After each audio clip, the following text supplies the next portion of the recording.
On this program, we talk a lot about the efforts to improve education in Michigan, and the Education Trust Midwest has set a goal of transforming Michigan into a top 10 education state. I sat down with the group's executive director, Amber Arellano, to get an update on the status of education in Michigan. Amber, let's start with the numbers that seem to be in a free fall that we heard from the National Assessment of Educational Progress. Michigan 41st in the country when it comes to reading and definitely below the national average in math in 4th and 8th grade. What do you make of those statistics? Yeah, we have been seeing a dramatic decline now for well over a decade. In fact, Michigan is now only one of 6 states in the country where our 4th graders are learning at lower levels today than they were in 2001. So the data continues to be pretty devastating, and we've really got to look deeply at what we're not doing compared to what the states around the country are doing. That really kind of gives us a roadmap to give us a sense of where we need to go next and to turn this around. All right, well, we hear from the governor and we hear from the state superintendent that Michigan should be a top 10 state in the next 10 years. What do we need to do to make this happen? Because clearly what's happening here, right. Or what's not happening here. What's not happening, yeah.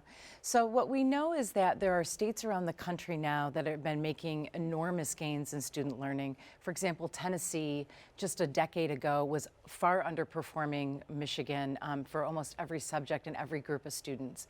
And today they are now outpacing us for student growth, and they're on track to be a top 10 state within the next 5 years. So states like that really give us a good sense of where we need to go and what are we not doing, right? One thing that we're not doing is that we're not really investing in our school talent and better supporting teachers and principals in schools.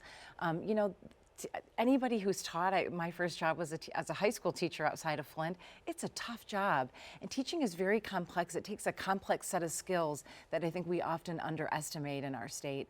So these states have done a lot to invest in those skills and to do better supports for teachers and principals, better training. In Tennessee, for example, they invested well over $150 million in helping teachers learn and teach at higher levels. There's been also efforts to make sure that funding formulas are more equitable in places like Massachusetts, so that low-income kids are getting more resources that they often need to catch up with their more affluent peers. And then there's a greater accountability in other states for performance, and we have not really taken accountability seriously in our state for teaching and learning. Before we get to accountability, what kind of disparity are we seeing for low-income students in the state of Michigan versus districts that may be a little bit more flush? Well, we're actually in the bottom 10 states now for funding equity. So that means that our high poverty districts and our wealthier districts, the gap in terms of funding is thousands of dollars per student. And that does make a difference, right? I mean, when kids are coming into school behind, we already know that kids in very high poverty neighborhoods are already behind by 1st and 2nd grade. They need more resources in order to help them catch up. You know, poverty is not destiny. And we've seen this all over the country. We've seen where African American students are far outpacing. I mean, I'm talking about 2 years more of growth and learning per year than our African American students are seeing in Michigan. So, you know, we can turn this around. Other states have turned their systems around within 5 years, and we can do that too. But we've really got to get focused on the things that really matter in terms of teaching and learning. All right, so you're talking a lot about teacher effectiveness, and we've seen studies that makes a huge difference in the classroom. Do you think that we have now effectively put in place a teacher evaluation system that will work for the state?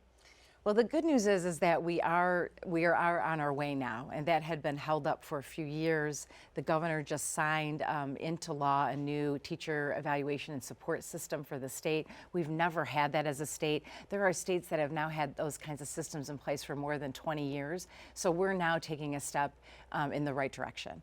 The question is now, how do we do that well? How do we implement it? What kind of resources will that need? And that's going to take a lot of state leadership at the Michigan Department of Education. Our thanks to Amber, and if you want to see that entire interview, just go to MiWeek.org. We'll have it for you there.